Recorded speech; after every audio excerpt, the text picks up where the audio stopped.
노년보다 중장년층에서 훨씬 더 많은 비중으로 고독사가 나타나는 것을 볼 수가 있어요. 왜 고독사 문제만 중장년, 남성, 특히 남성이 이렇게 몰려 있는가? 가장 중요한 원인의 시작에는 경제적인 문제들이 있습니다.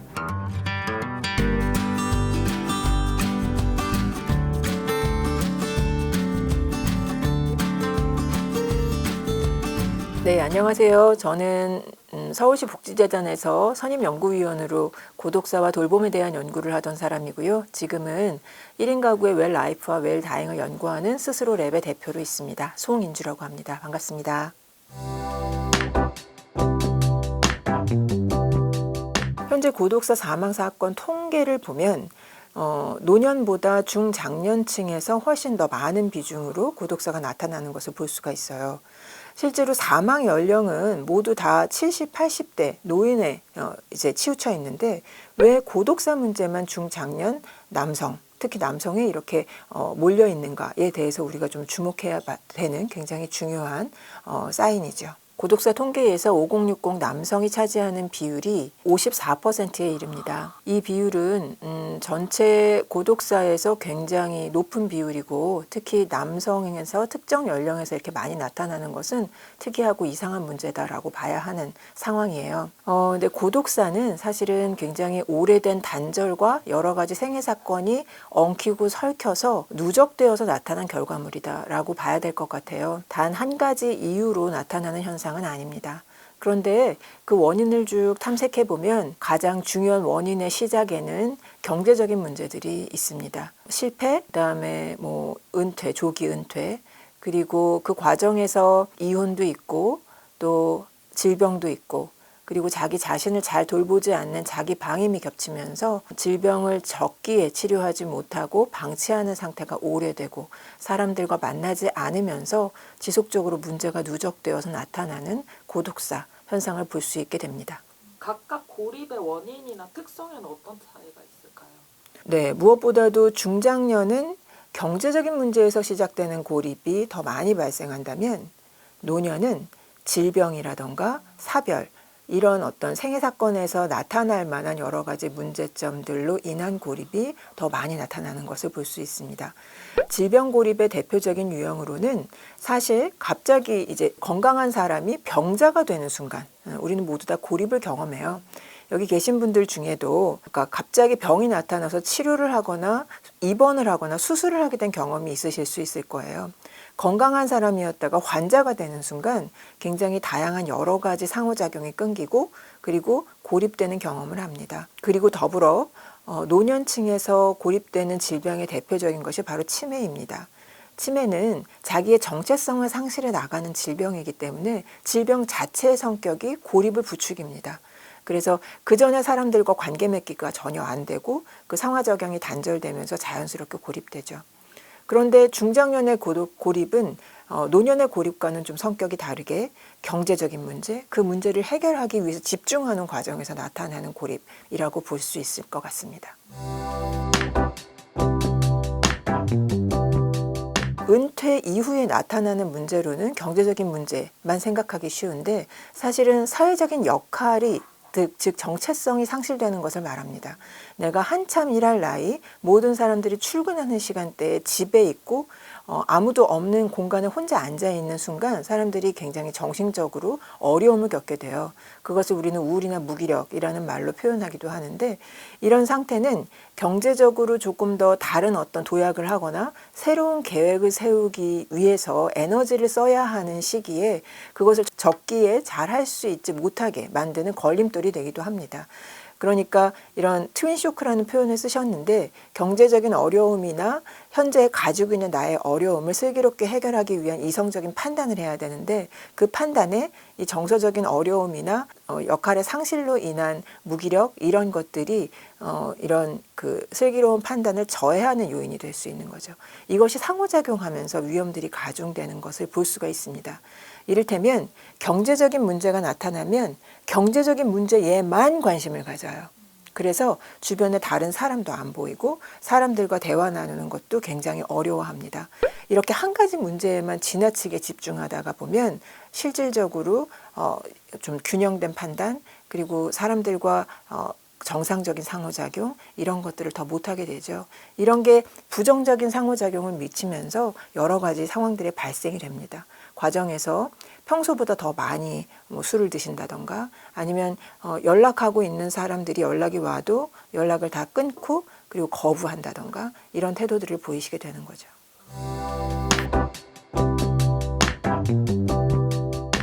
사실은 우리나라가 건강보험이 잘 돼 있는 편이에요. 그래서 일반적인 많은 질병들은 건보 혜택을 받을 수 있고 건보 체납자만 아니라면 혜택을 충분히 받으실 수 있습니다.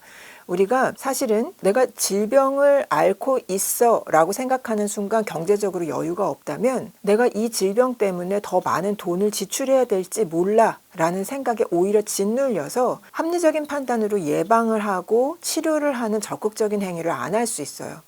내가 병원 가면 오히려 돈을 많이 쓰게 될까 봐. 사실 이런 어떤 두려움에는 여러 가지 내용이 있는데 특히 내가 친구들을 만나면 돈을 많이 쓰게 될까 봐 친구를 못 만나는 것과 동일한 겁니다. 건강도 마찬가지예요. 그래서 예방적인 것은 더 자주 어떤 징후가 있을 때 빨리 병원에 가서 굉장히 초기 진료비는 진료비가 적어요. 그리고 1차 의료기관은 진료비가 적습니다. 그래서 진료를 받으시고 그리고 내가 이것을 이렇게 예방하면 되는구나라고 정보에 의한 합리적인 판단을 하시길 권장드려요. 거기에 대한 두려움이나 공포 때문에 오히려 병을 키우거나 여러 가지 문제들을 키우는 것들을 쉽게 볼 수가 있습니다. 그래서 그렇게 하지 마시고 평소의 생활 습관을 또 건강할 수 있는 생활 습관으로 세팅하는 것을 노력하고 이렇게 상호작용하다 보면 충분히 이제 지속 가능하게 관리할 수 있는 수준이 됩니다. 그래서 한국의 건보 서비스나 건보 혜택에 대해서 믿으시고 관련되어서 조금 더 적극적으로 활용하시고 자기 관리를 하셔라라고 말씀드려보고 싶어요.